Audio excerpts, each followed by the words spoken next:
Hi, everybody. Thanks for joining us today for our webinar about how we put together our knowledge translation activities, webinars, resources on the web in the last couple of years. There'll be a combination. I'll be doing some conversation. ERI, Employment Resources Inc. will help us, and then we'll have question and answer at the end. At the moment, I'd like to turn it over to Kyle Walker, who will say a few words. Welcome to this Project E3 webinar. I am Kyle Walker, Executive Director of the University of Wisconsin Stout Vocational Rehabilitation Institute. At SVRI, we work to support those who are working to help people with disabilities obtain competitive integrated employment leading to meaningful careers, community inclusion, and independence.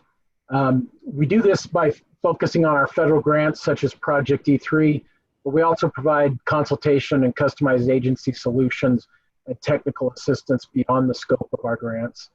So the capabilities that you will hear about today from SVRI and our partners will still be in place after the Project E3 grant ends and can be leveraged to help your organization in this new COVID-19 environment.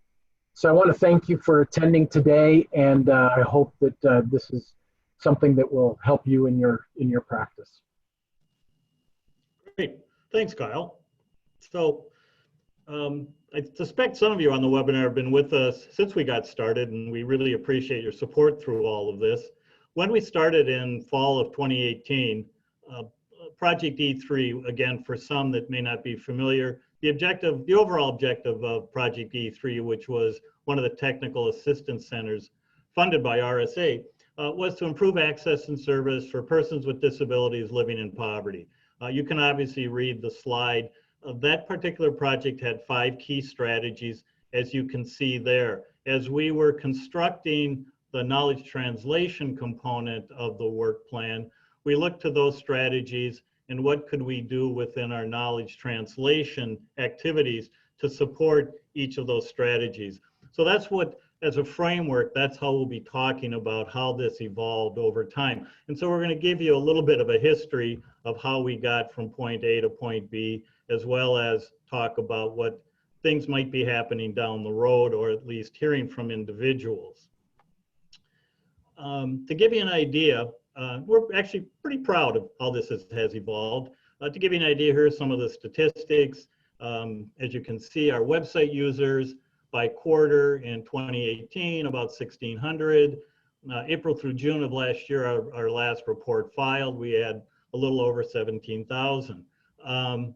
The piece that, again, many of you have joined us with our webinars and webcasts, the next couple of pieces. In October, December, we didn't have any archived webcasts and no views of our archived webcasts. In April to June, we had a little over 16,000 views of our archived webcasts. And we'll talk a little bit about how we got to that point. Sometimes, as in many projects, you think, oh, this was, gosh, this is great. It was an interesting journey to get to where we are today, which again, we are all feeling pretty good about. Our webinar attendance, and we'll talk about how I believe a couple of us will talk about how I believe we got to where we are. But our first webinar in November, as you can see, 332 registered, 229 attended. In June, this was our high water mark, but we were climbing to this. Our webinar in June, actually on employability and soft skills, a little over 1,600 registered. We had close to 1,500 attend. So to give you an idea as well, we did one webinar in December, and as of April, June, we had done 50 webinars between November and mid-September of this year.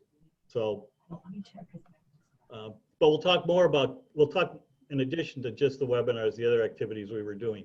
As we got started in strategy 1, community outreach and orientation, we looked at how can we expand the idea of community.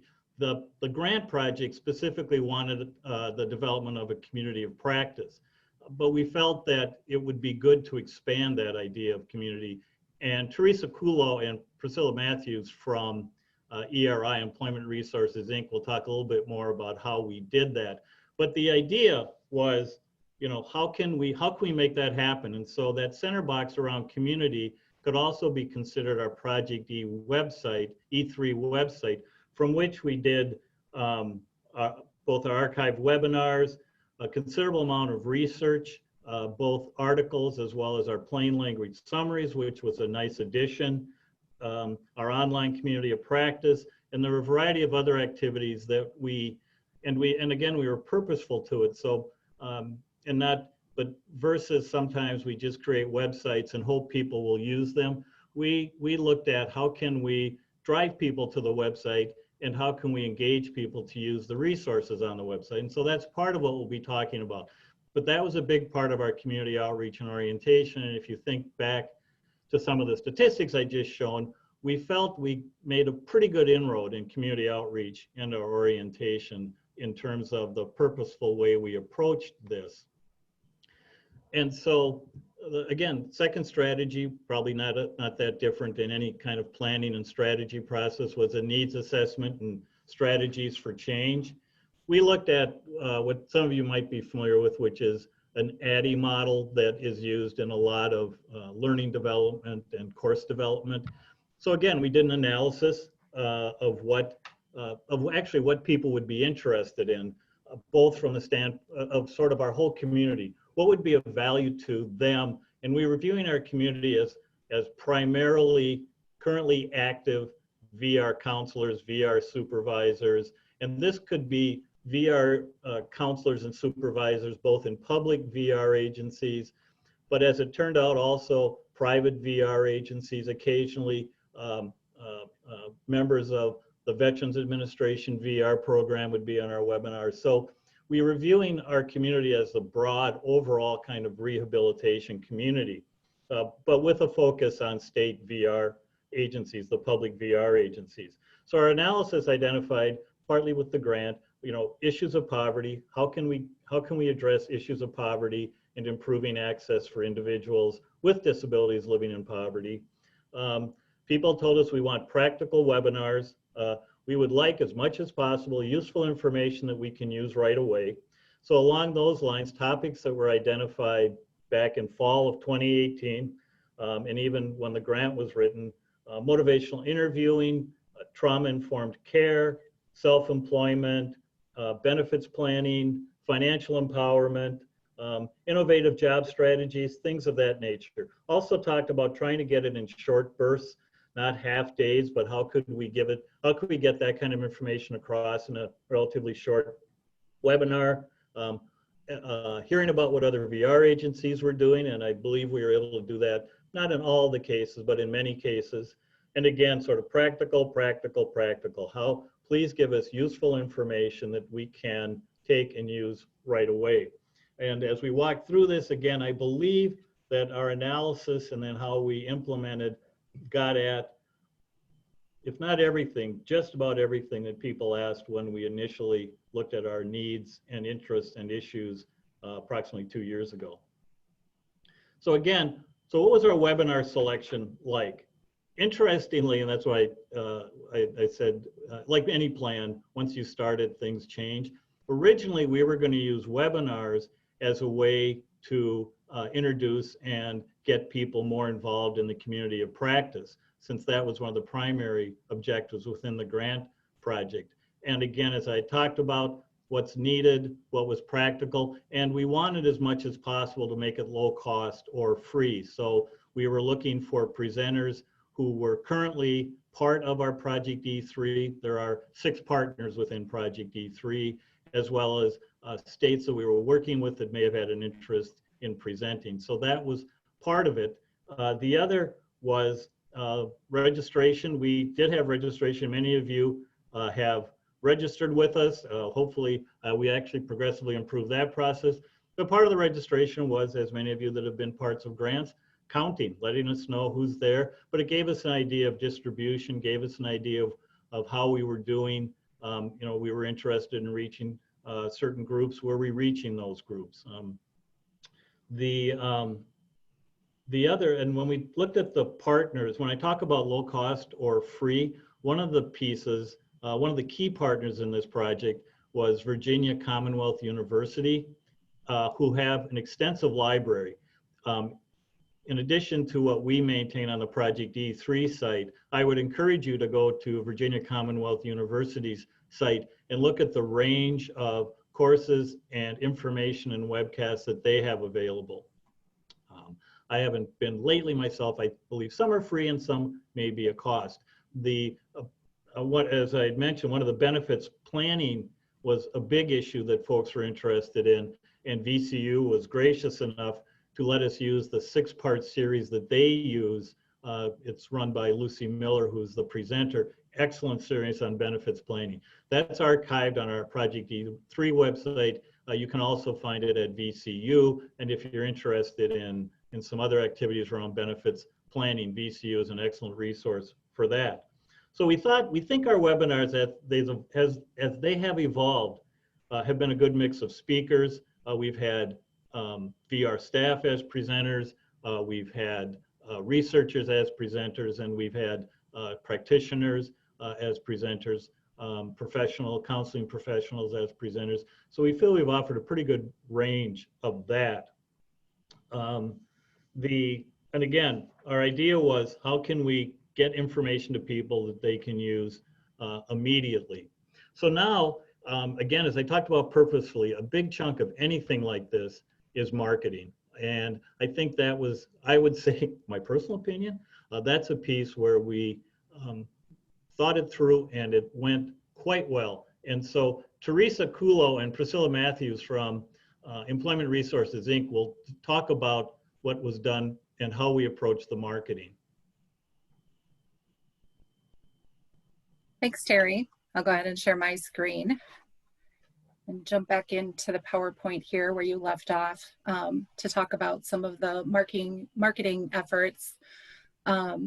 So we wanted to share some of our strategies for building the Project E3 community and some of the marketing and communication efforts used to grow the community and use various communication channels to share project activities. So typically, our marketing process for sharing information, whether it's for an upcoming event like a webcast or a resource that we've developed, is we start with a web post. And the Project E3 website, as Terry mentioned earlier, kind of acted as a hub for sharing our technical assistance efforts. So when we developed the web post, we thought about, how do we keep it short? How do we keep it visually appealing as much as possible? We want the content easy to read and skim, as many of us do when browsing websites. So we include, large registration buttons. We try to get photos of the speakers, a good description of what the webcast is going to include, so people have an idea of the content that they're going to be getting. And then the next step is we gather or create tools and resources that relate to that webcast topic. That might include some of the research summaries that we developed. We started building these resource roundup pages, which enabled us to bring together all of the various types of resources on a particular topic and put them all together in one place. I'll show you an example of that in a minute. And then once we have all the resources created or gathered, we would think about our process for communicating about the event. And direct emails were one of the primary ways that we let people know about upcoming events or shared resources. So these were timed to go out at specific intervals. We'll talk more about that timeline on the next slide. For emails, we use tools like Constant Contact. We also shared upcoming events on our community newsfeed and through our email newsletter. Again, I'll share some examples in a minute here. Next, once we were ready to share information about the event, we really looked to our partners and other collaborators to help us get the word out. You know, would they share information about the event through their communication channels, their social media, their newsletters? And we tried to make that easy for partners by putting together what we called a media toolkit. And the toolkit really was put together to have images and social media ready messages that our partners could just copy and paste into their emails, into their social media. So we really wanted it to be easy to get the word out and for them to partner with us. And finally, once we posted the webcast, you know, we talk about what happens after the event. So can we gather feedback about what people found helpful, what other topics or questions they might have. And then we really use that information to inform the development of future webcasts. And the archived information was also used as a way for people to get their required CRCs and things like that. So that's sort of the process that we went through for sharing. But I also wanted to give you a few examples of what that looks like. So here is an example of an archived webcast. Here's the soft skills one for employability that Terry mentioned earlier, one of our more popular ones. So before the webcast, this top portion would be a little different. It would have the upcoming date and a big register button so people could sign up to attend.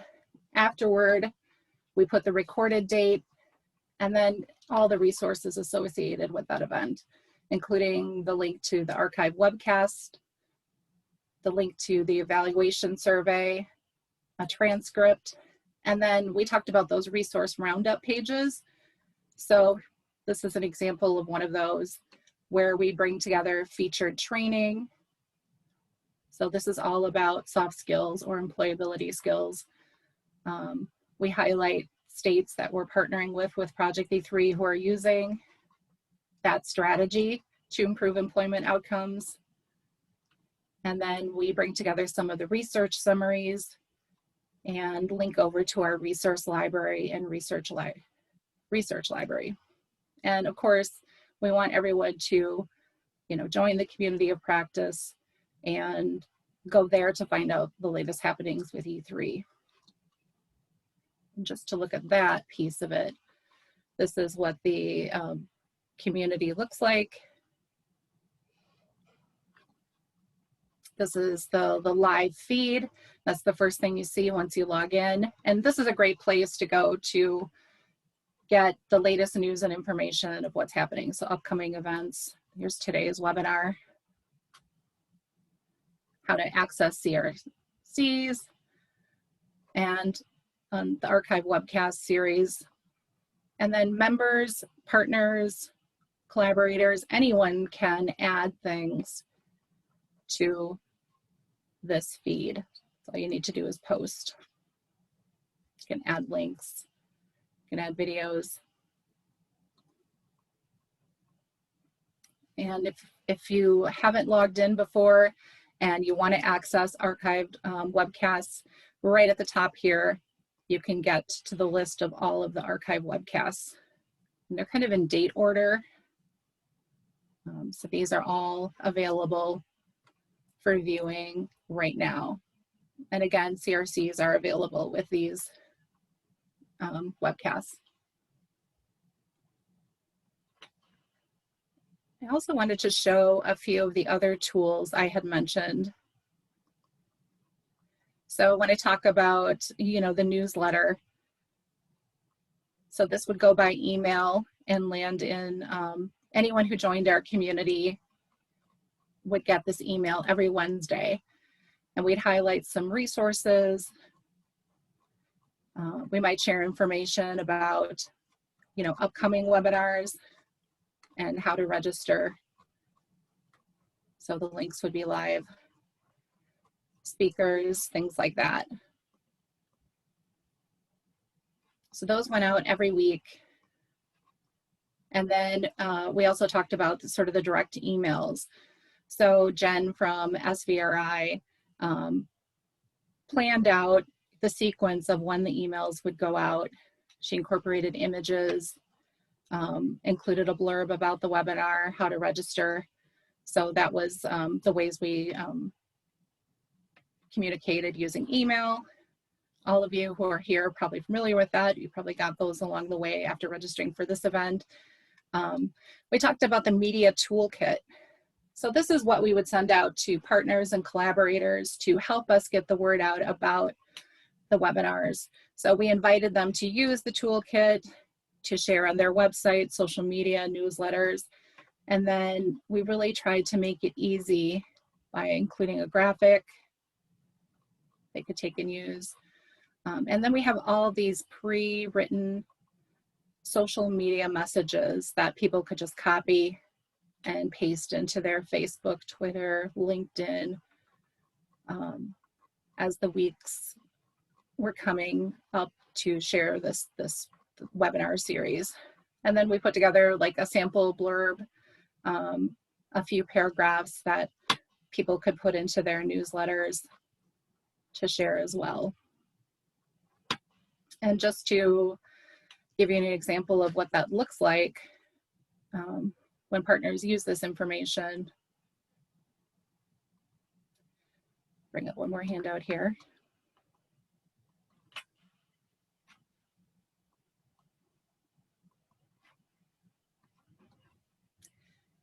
Bring it up, let's see. Up here it is. Okay, so here's an example of a Project E3 Facebook post that SVRI sent out through their social media channel. So talking about one of the upcoming webcasts, they use the blurb, they use their own image, which is great. I like that. And then here's one sent out on the Project E3 Twitter channel.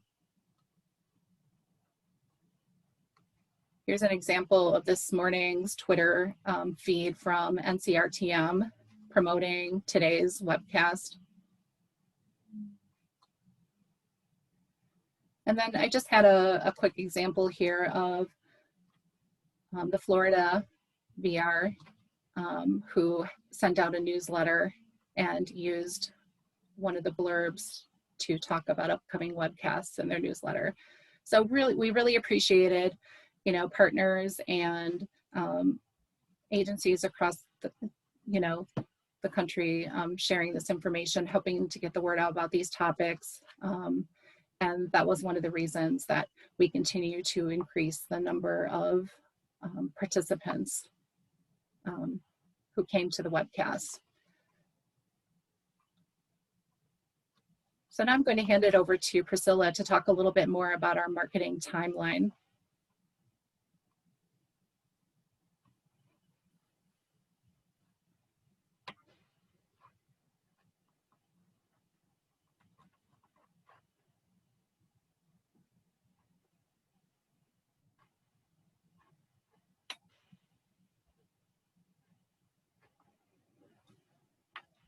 Priscilla, you're on mute.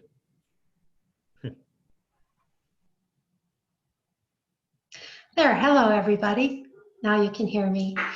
I started out by saying that one thing we learned in this project is that there's no way we could be over-prepared. As the webcast developed, we got into a really good rhythm of both scheduling, choosing topics, scheduling, and preparing marketing materials to let our audience know what was coming up and what they could expect. So the general timeline that we used, that we always strove to meet, was 5 to 6 weeks before the webcast. We would gather information from presenters and create a web post. And as Teresa said, we tried to make the web post very brief, easy to read, with a large registration button. So once that was done and out live on the website, we would prepare and distribute the media toolkit, which Teresa just showed you an example of. And then we reached out to our partners and collaborators and asked them to share the information. We made it as easy as possible for them to do this. We wanted to give them something that they could just copy and paste and just use very quickly and easily. And then 1 month before the webcast, Jen over at SVRI and us worked together to create marketing direct emails. This was taken mostly from the media toolkit, although, you know, if a different image showed up, that was great. Jen is really good at choosing those. And then 2 weeks later, anyone who had not opened up the direct email received it again. And then once the week of the webcast came, we reached out to our audience in a variety of ways through our newsletter from the COP, direct emails using Constant Contact, and social media shares. So as I said, we didn't always meet this timeline specifically, but it's what we all worked hard together to get information together and get it out consistently. And then once the webcast was done, our audience, in order to receive CRC credits, had to fill out an evaluation form. So we use that information to improve or inform any upcoming webcasts that we had scheduled. So Teresa.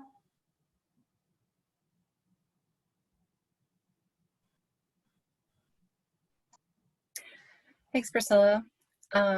So in thinking about building capacity and growing our community, going back to what Terry talked about at the beginning. So when Project E3 began, our team had many conversations about the idea of community, what creates community. And as we mentioned, we really decided to explore the idea of expanding the idea of community, that it wasn't just one thing. It wasn't just an online discussion forum, but was anything that enabled us to communicate and connect with each other. So we really set out to identify multiple ways to communicate and connect with others interested in expanding employment for typically underserved people with disabilities.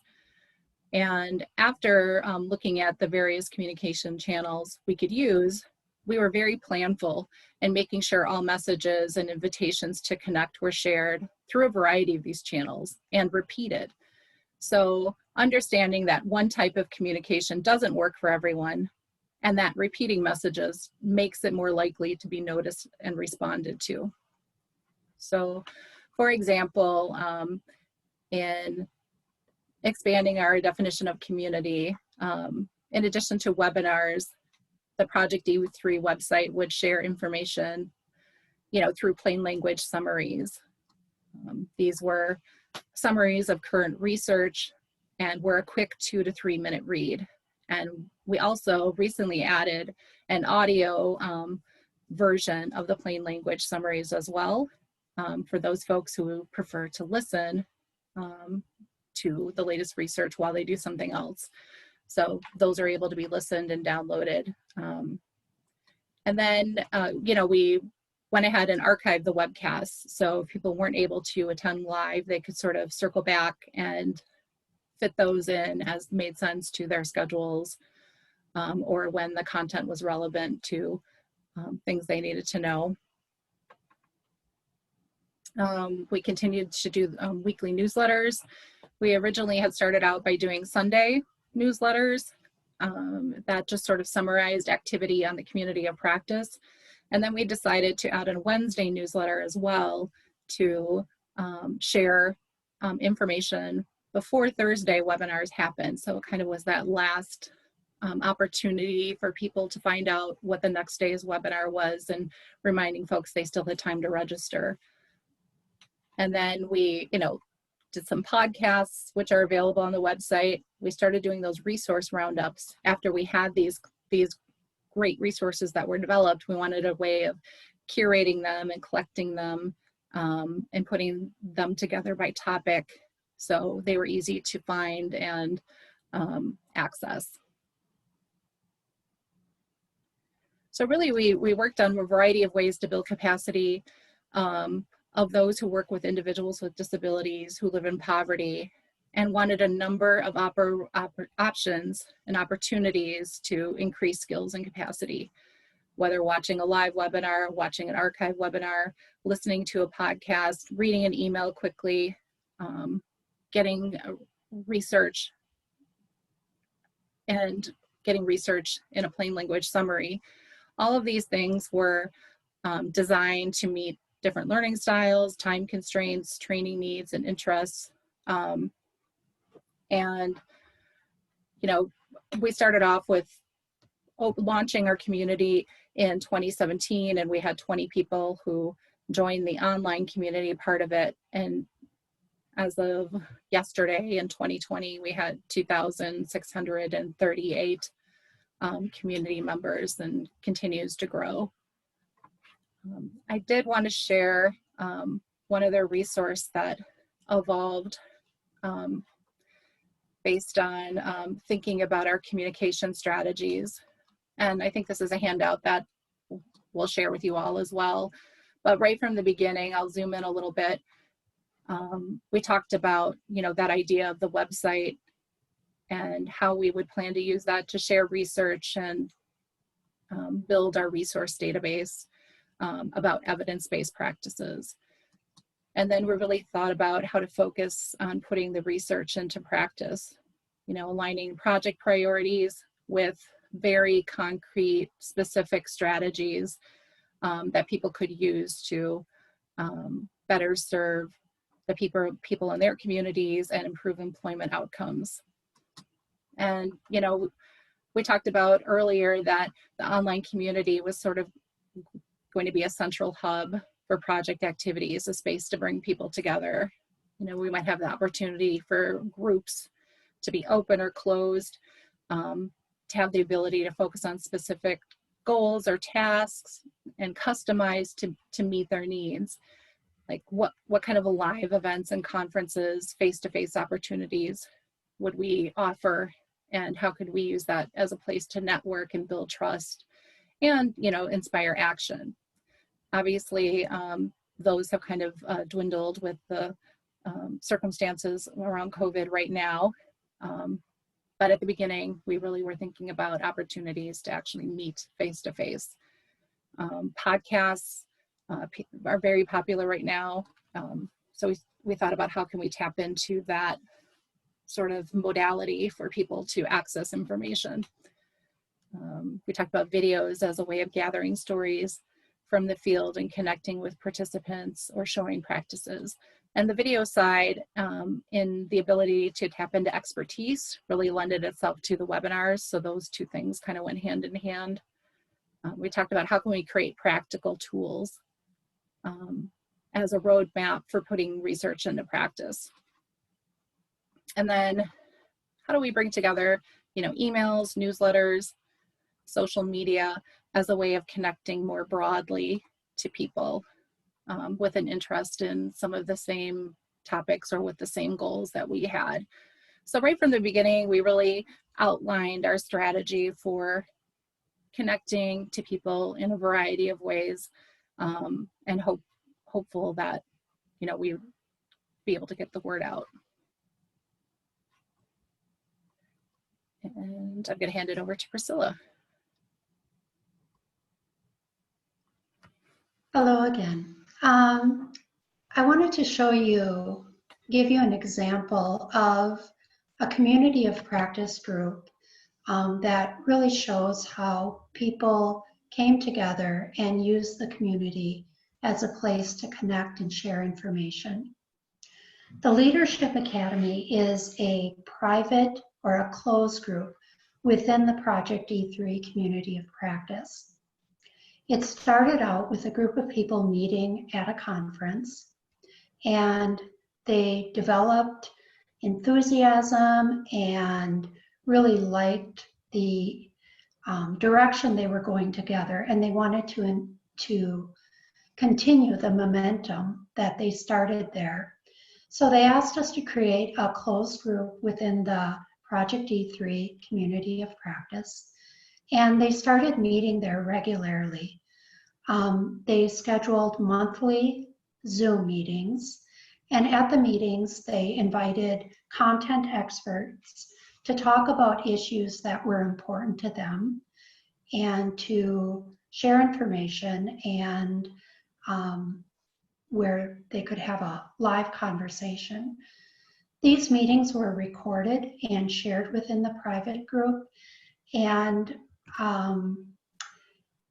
they also, within that group, throughout the month, they would share resources, information, opportunities for training, and it just became a place where people could stay connected and improve the services they provide. So that leads us to sustainability.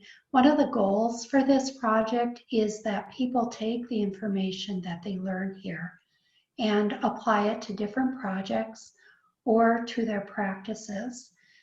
So all of the information that you're learning here and that you see on the Project E3 website, we'd like you to take it and share it and use it as you move forward. Teresa?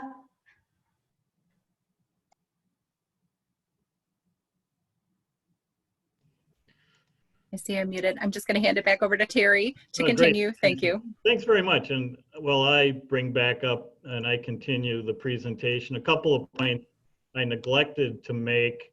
Here we are.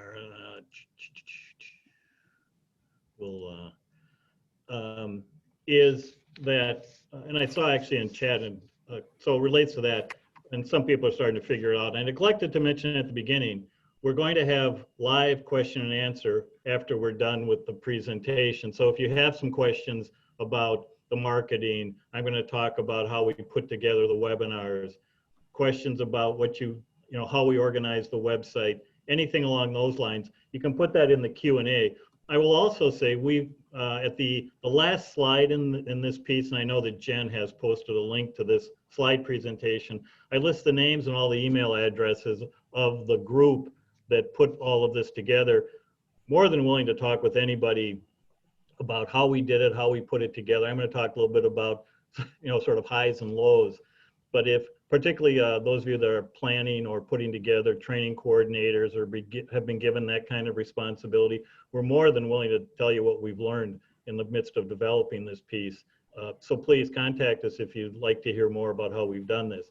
The other part, and I think it again might have been in the chat, there was actually a knowledge translation team, and I sort of referred to some of the parts, but more concretely, we would meet every 2 weeks.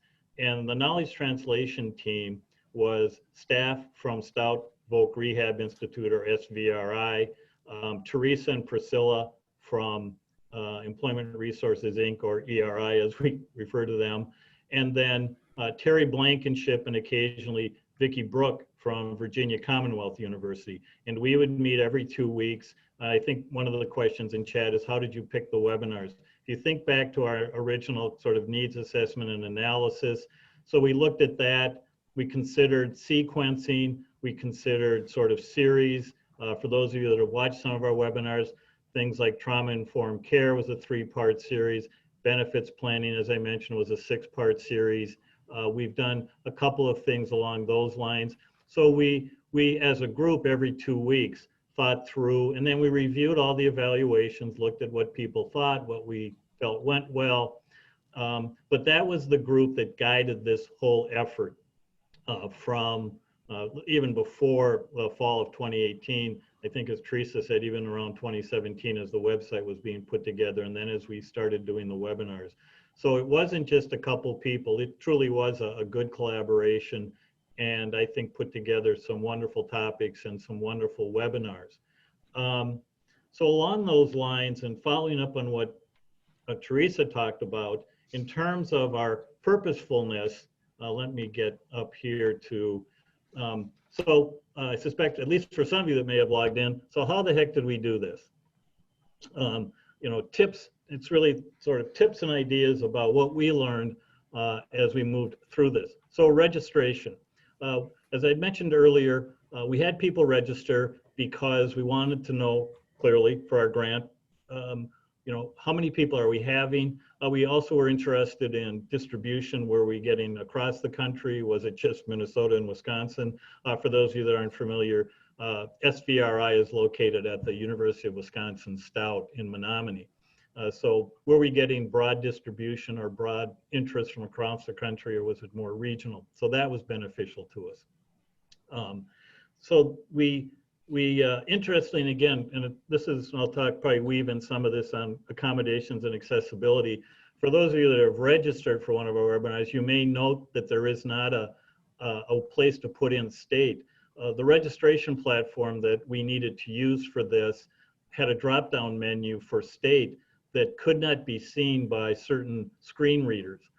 So we tried to see if we could figure it out. We couldn't, so we dropped it. So that's why state is not on there. So some of you may, the kinds of, we decided, obviously it made more sense to be accessible than to say, well, we got to have state. We've used zip code as a way to help us at least get a sense of some of the distribution. And again, and it fits a little bit about the marketing piece, you register, you get a confirmation, you get the link into Zoom, you get the phone number that you can call. So that's part of how that works. Some of the notes that I have here, and then you would attend and you click on the link like most of you did today, and you have video and audio. Interestingly, over time, some of our later webinars, by that I'd say maybe even starting in January of this year through the spring, we were getting, in many cases, 100 or 100 plus individuals just calling in on their phone, which, at least for me, I thought, oh, that's interesting. I mean, that not exactly what we thought as a mechanism, but back to Teresa's piece, we were trying to make things as readily available to folks as possible. So for those individuals that might have been listening in a car, on the radio, or in a situation where they had good phone but not real good video, so that made more sense, or whatever reason. And so we had a range of people watching via video and listening via phone. We chose Zoom webinar platform. We chose Zoom at the time 2 years ago. We looked at a couple of possibilities. We felt Zoom fit our needs the best. The other sort of quirk in this, or things, and Zoom was flexible, but sort of historical pieces, our original license and sort of our core license was for 500 participants. And I don't know if you remember, but our first webinar, we had about 230. And we were pretty excited about having 230 because we thought, we're going to get 10 people, or what are we going to get? And it's kind of like, as it's progressing, we're suddenly seeing registrations, and we've been right around 90% of attendance of, so if we had 100 registrations as an example, we were getting around 90 people attending the webinars, which is a credit to individuals who are watching our webinars and in some ways make a commitment of time. For those of you that are doing this or have been charged with putting together something like this, the national average is around 55 to 60% of those who register for an online webinar actually attend. So we had a higher than the national average for attendance, which was great. But we'd watch these numbers creep up, and we're kind of like, oh, maybe we added like 500 more, which got us to 1,000. We're like, we should be fine. Then it's like, okay, now we have 1,200 registrations. Maybe we need to go up. So the good news is, and that was helpful, and I suspect many of the platforms are, but it was helpful with Zoom that it was pretty easy to increase, even for individual webinars, the level of ability of people to log in and watch and those kinds of things. So we've had pretty good luck with that. We have not had some of the security problems I know that others have had with Zoom, particularly when the pandemic, COVID started. We have not had people bombing us. We have not had disruption within that, which has been beneficial. From the beginning, we decided to provide captioning services, which some of you might be using today, or either for whatever reason. We also, something to think about again, if you're putting together something like this, we also opted for the feature that the captioning service that we used. We could get a raw transcript, or we could get a finished transcript, which is the captioner goes back through their transcript and in essence cleans it up, looks at words, looks at punctuation and those kinds of things. We opted for the finished transcript, which we felt was worth the extra cost. When you go to one of our archived webcasts, and if you recall, Teresa showed one of those, there is a transcript piece as well, and those are all finished transcripts. They may not be 100% accurate, but better than sort of just the raw stream of consciousness that the captioner is doing, which in itself is quite good. But we thought, let's take the time to as I said, clean it up. So we think that worked out well, and that people have appreciated a clean, so to speak, transcript. That's been beneficial. As far as ASL interpretation, that's on an as-needed basis. When you register, and again, some of you may recall, there is the proviso, which is true in probably just about any webinar or conferences, at least those that are targeting individuals in the rehabilitation field, but even others, that if you are in need of ASL interpretation, we would like a 2-week notice. Sometimes we've had 2-day notice, and fortunately we've been able to find ASL interpreters. However, it is preferable, obviously, if you can get some lead time. A piece I will mention for those of you that, and maybe some of you have started to encounter this issue related to the captioning, are the firm that we have used for captioning since the beginning let us know the other day that because of all of the Zoom and all of the online conferences, and I mean, people are now starting to do more conferences online, and they're doing more meetings, and people are beginning, I mean, for some actually, I think beginning to acknowledge, we aren't going back to the office next week, that the demand for captioners has gone up pretty dramatically, but the supply of captioners hasn't, which is not that unusual in sort of lots of different ways. The demand kind of takes off, and you need some time to catch up. So depending on who you use may not be an issue, but you may want to think that if you, the farthest out you can schedule a webinar and let your captioning service know, at least for us, the better it will work for everybody. The other part with the interpreter, just to let you know what we found, and actually the ASL interpreters let us know, that if you are in some, I'm not sure of all the platforms, but in Zoom, we give they have different methods, but we give a partner's, what's called a partner login for the ASL interpreter, and for the individuals who have requested the ASL interpreter. In that way, when we have 1,200 people on a webinar, the individuals that need to see the ASL interpreter for certain can see the interpreter because they're going to be right there as I am now, and the individuals needing the service also can be right there, and we can also do some work beforehand to make sure that everybody can see each other. But probably the particular key is if you have an ASL interpreter, and if you happen to be using Zoom, and some of you probably are already doing this, to make the interpreter a panelist, so that, and there's also a method called Spotlight, so that the interpreter actually always is at the top of the screen and always visible to somebody. So again, something we learned along the way. Fortunately, an interpreter that we from Stout keyed us into that piece. Those of you who have seen our webinars, you know that sometimes they're live like this, and sometimes they're recorded, but we always have live Q&A at the end, at least our original ones. We also do a rebroadcast of some of our more popular webinars. Live versus recorded generally has been at the discretion of the presenter. It's how we have done it. Doesn't necessarily have to be that way. If you're putting something together and it feels more comfortable to have everything done and know that people are going to, sort of that they can record it ahead of time, so in case something comes up and they can't make the webinar, you have their presentation. But we have not, fortunately, we have not had people cancel on us at the last minute. But again, we've done a combination of live and recorded. You know, recording can have, you know, like everything, the pros and cons of recording. Some of the cons, it can take a little bit longer. People like to, many people, some, not all, like to restart a fair amount. So it can take a little bit longer. But again, you have it in case something comes up, and you know how long it's going to take and those types of things. And again, for recording purposes, sometimes we've used Zoom. Sometimes the presenter has used a recording method that they like to use.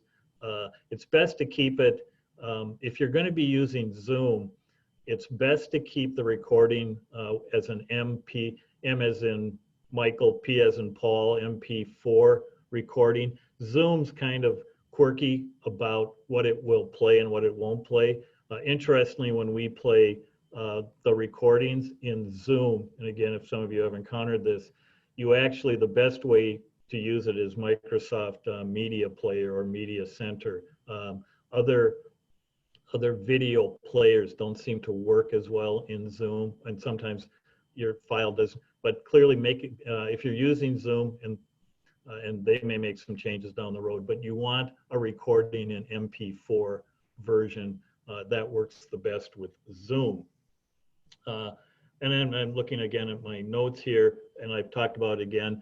I've always had a Q&A session after the presentation, and that again goes back to, and it's true in many situations, but we realize that people will always have questions, and because of the nature of making ours as practical and as applied as possible, there would be questions about, okay, if I were to do this at my agency, how might I do it? Or I've got this kind of setup, how would you suggest I do this, either personally or within my agency? And so we always have had a question and answer. Originally, our thought was that we would have the webinar one week, and then we would have the question and answer in the following week, so that, and our thought was people could think about the webinar, maybe think of some questions, and then they would come back the following week. That didn't work. I mean, some people came back, but not nearly as many as attended the webinar. So we did that, I think, for a couple of months. Sometime in early 2019, we shifted over to the format that you're experiencing today, which is we have a presentation. I actually got to take a look here. Yep, I'm actually going to be pretty close. Of approximately 60 minutes, 45 to 60 minutes. And then we have the question and answer session after that. And we had good luck with all of our presenters being willing to be available for live Q&A. So even though they may have done a recording of their presentation, they were available for a live question and answer session. And so again, following up on that, if you have a question, put it in the Q&A box and we will get to it. Beth Gartner, one of our staff people, will be moderating the question and answer session. Another piece, so checklist, and I believe Jen, if she hasn't, I'm pretty sure she's great, one of the people on our team. But checklists that we developed to help us put all this together. It's just a good thing. It's just a good thing to have. So you know that you have, that you've lined up your captioning service, that, and we do it sort of, what do you need done at, 4 weeks ahead of time, 3 weeks. So similar to the marketing timeline, we also have a checklist with time, we thought of time frames like on what needs to be done when and what needs to happen and that kind of thing. Large and small details. I mean, many of you probably already use checklists. They're great, good, particularly when you're putting things together. Running a webinar. We found in our situation that it was good to have 3 people. You'd have one person that would open the webinar and then also be responsible for recording the webinar, because we recorded all of our webinars so that we could archive them. And again, so it's good to have, you could, whatever term, but a person that opens the webinar, sort of does an intro, but also does the recording, and that's about it. But they're there, and then after it's done, ends the webinar, the recording. You can save it in the cloud or you can save it on your computer, but they then keep track of that. We also have, and as you probably picked up, an individual that monitors chat. Partly the way Zoom works, and also because of what can be occurring, it's best to have somebody separate monitoring chat. And in this case, Jen Gunlock-Klott with SVRI is the person who's answering your questions in chat and comments and posting the information. And then for Q&A, we also have a separate person, and today that's Beth Gartner. We've rotated those roles for the entire time. Heidi Decker-Maurer is one of the other staff people with SVRI, and between the four of us, I can't even count. Between the four of us, we've rotated those roles over time. But we learned that it was tough to sort of keep track of chat and then kind of watch the Q&A, because the intent is to look at the questions that are coming in, and if there's like 3 of the same one, rather than trying to do that, when you go to Q&A, we have somebody at the, looking at it and going, okay, we've got 3 of those, and we got a couple of these. And then one of the other pieces that we realized, and probably as we increase the number of people who are attending the webinars, we also got a commitment from our presenters that if we were unable to get to all of the questions in the Q&A, and it would be true for today as well, that they would answer them offline at the end of the webinar, because everybody has time, everybody has things to do. So we start at we're in Central Time, so we start at 11 and we end no later than 12:30. Might be 12:31 or 32 if a presenter's finishing up a question, but we understand people set aside a time, and that's what we're going to stay within. So if we don't get to all the questions by 12:30 Central Time, presenters agree to answer those questions after the webinar, and then we post those along with the archived webcasts and the recorded webcast. So all the questions are answered and are all posted, which we have found to be good. We also do a dry run before each session, probably about a week before, sometimes a few days before. We found it also is very beneficial to do a dry run with all of our presenters. Some were well versed in Zoom, some had never done a Zoom recording, a Zoom presentation. So we always do a dry run, double check a variety of different kinds of things. Often takes about 45 minutes. We found, and I think as Teresa had mentioned early on, or even others, we found you cannot be over prepared. It just is a good thing to do. So if you're planning to do a series of things, I strongly recommend doing a dry run with your presenter ahead of time. Even if it's an internal presenter within your agency or somebody it really helps to do a dry run. The other part, let's see, presenters, yep, let's see, opening. The other part, just and some of you would see it, as our numbers started increasing, we added what we called our lobby feature, because as numbers were getting larger, so this will vary. For some of you, you may not run into this issue, but when we would only open right at 11 and we maybe had 800, 900 people, it would really jam up as people were logging in. So we now open at approximately 11:45, 10:45 Central Time, so people can start logging in and generally be, so we can have a lot of people ready to go at the top of the hour, and we don't have this flood of signing in all at around between 11 and 11:05 Central Time. So that's a piece that we added.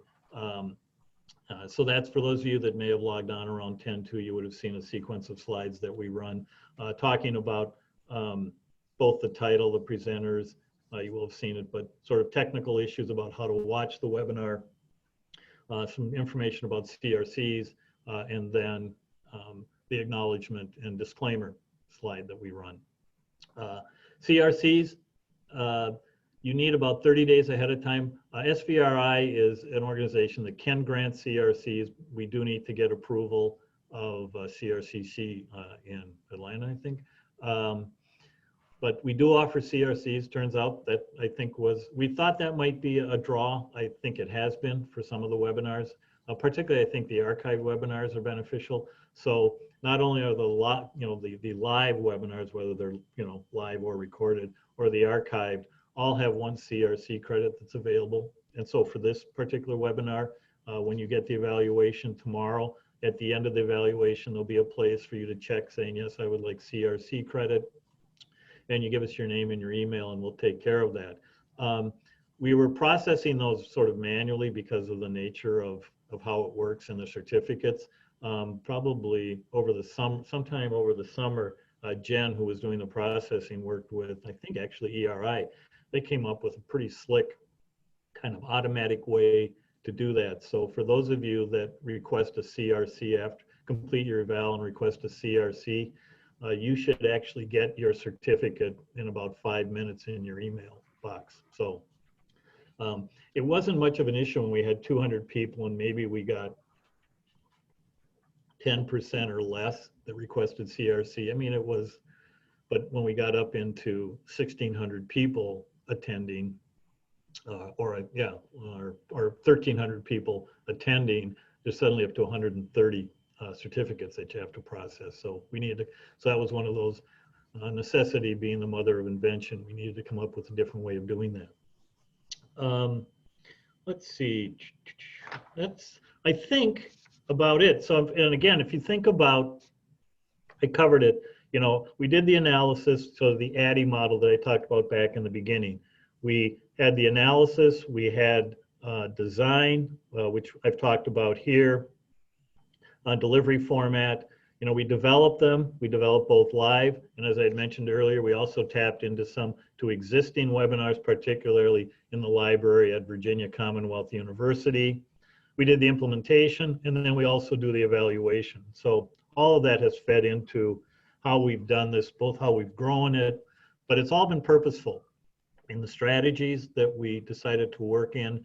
And then with our team, you know, lots of conversation, even about, you know, how are we going to market? How are we going to present? Well, how are we going to do Q&A?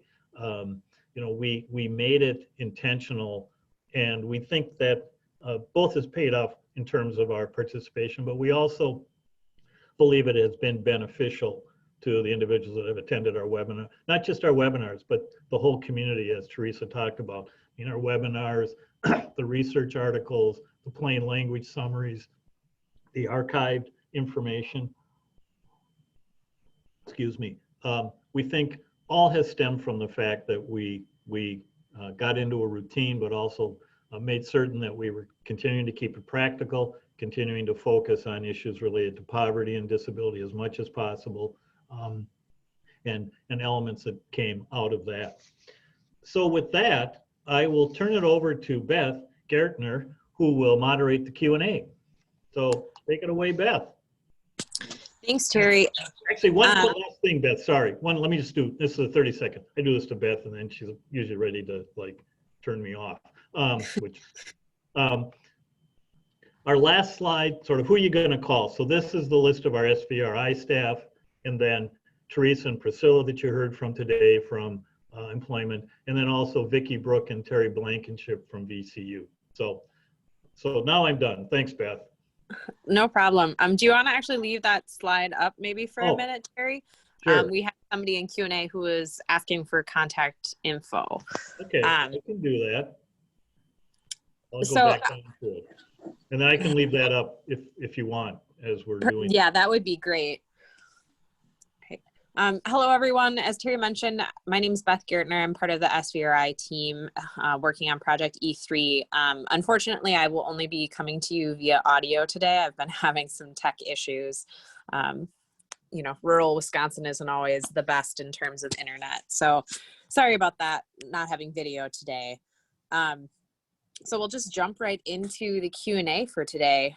The first question comes from Charity asking, who is in charge of topic selection? Can outsiders suggest research topics and other formats besides the CRC CEU survey at the end of each webinar?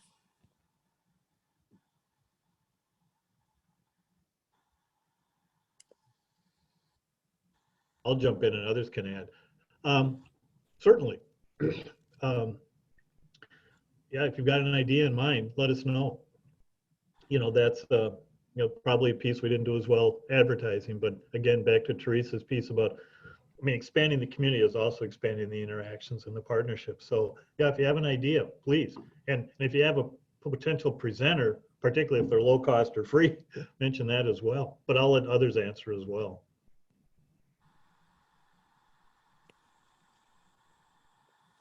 This is Priscilla. We've received suggestions from the website. We have a contact us button And also under posts, there's a section that says make a comment, and we moderate those. And we have had a few people make suggestions through those areas. And also a few people have commented in the news feed of the COP. So there are a lot of ways to communicate with us online and in the COP. Thanks, Priscilla. Yeah, and just a reminder to anybody, if you have, we're kind of reaching the end of Project E3 here, but if you have things that you would like to see in the future, please reach out. We are looking into, ways to continue presenting this type of content. So if you have topics that you're interested in, feel free to contact us. Our contact information is up there on the slide on the screen. So now we'll switch gears a little bit. So there was a question about CRCs, and I think Jen already answered it in the Q&A, but I think it's helpful just for folks to hear. So the question was from James asking, how do you get the CRC commission behind all of the webcasts? Do you have to get approval from the commission for each and every webcast? And Jen did answer, letting him know that yes, we seek CRC pre-approval through the Commission on Rehabilitation Counselor certification for each webcast. Their website will provide information if you're interested in going through that CRC process. Jen, do you have anything at all that you want to add about that CRC approval process?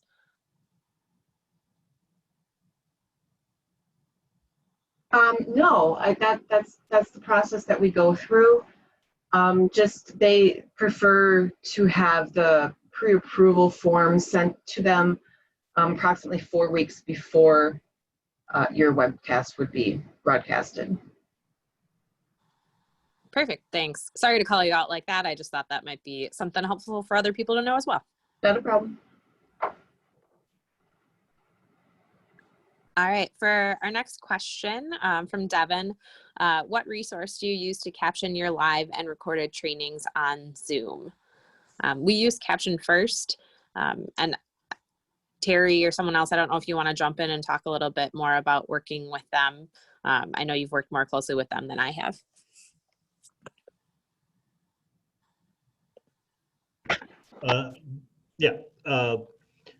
They've been excellent. Can't say enough about Caption First. They've helped us when we've needed some last minute because of a variety of things. That's all I can say. I mean, they're very good. There are others out there. We just had great luck. Not just luck. We just had a wonderful experience with Caption First. And pardon me. But as I said, and then I'll repeat again. I think if you're intending to archive, record and archive, if you're in a state VR agency, and our experience has been, I think, as you saw, my lead-in is, we weren't certain, and maybe at some point along there might be another question, Teresa and Priscilla can talk about it. We've had a lot of people go into the archived webcast, and in most cases to get a CRC, but we've had a lot of access into the archived webcast. That being said, I'm glad we went with the finished transcript option, because then if somebody doesn't want to watch the whole thing, may want to scan the transcript, or they're looking for something, it's a nice finished piece, start and finish, speakers are identified, those kinds of things. But we've had just tremendous service from Caption First. I'm certain others would be as well, but boy, Jordan White's been our contact, and can't say enough. Thanks, Terry. The next 3 questions are all pretty closely related, and I'm actually going to throw those over to Kyle if he's still on and available.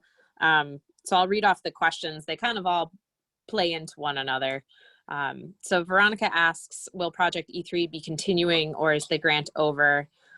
Saying that she's really enjoyed all the webcasts and resources.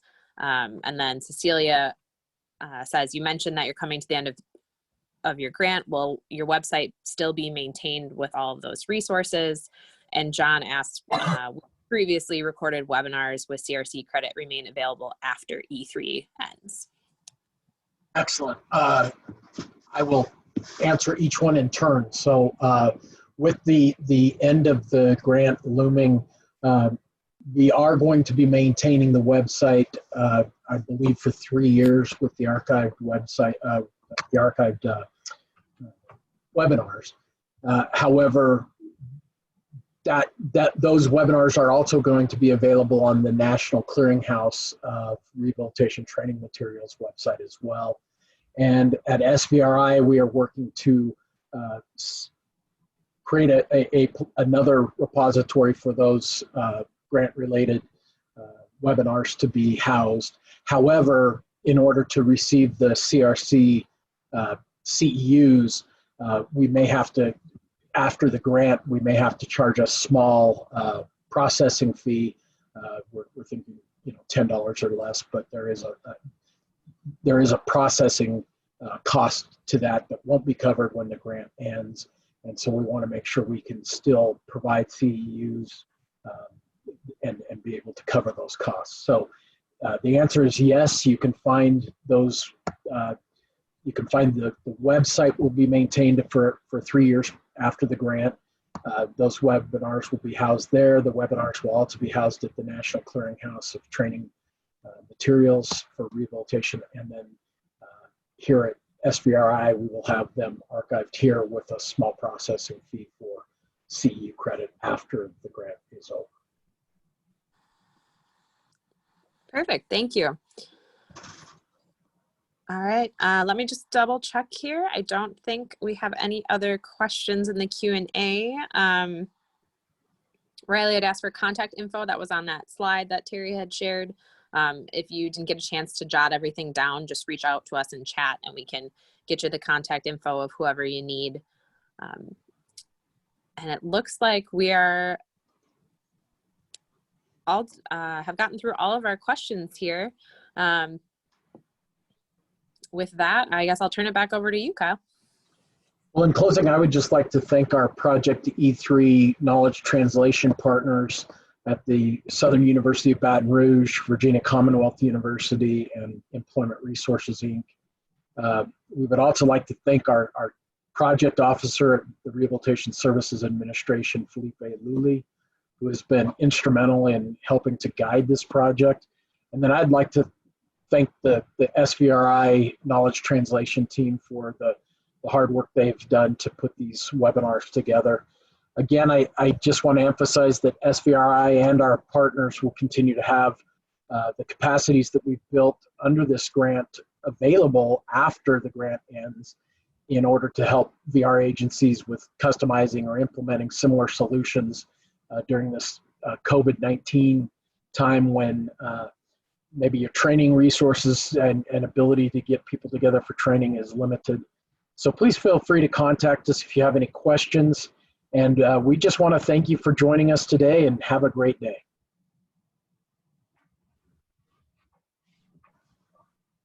Thanks, everyone. I can put up the, this is Terry again. I'll just put this up again. Where is it?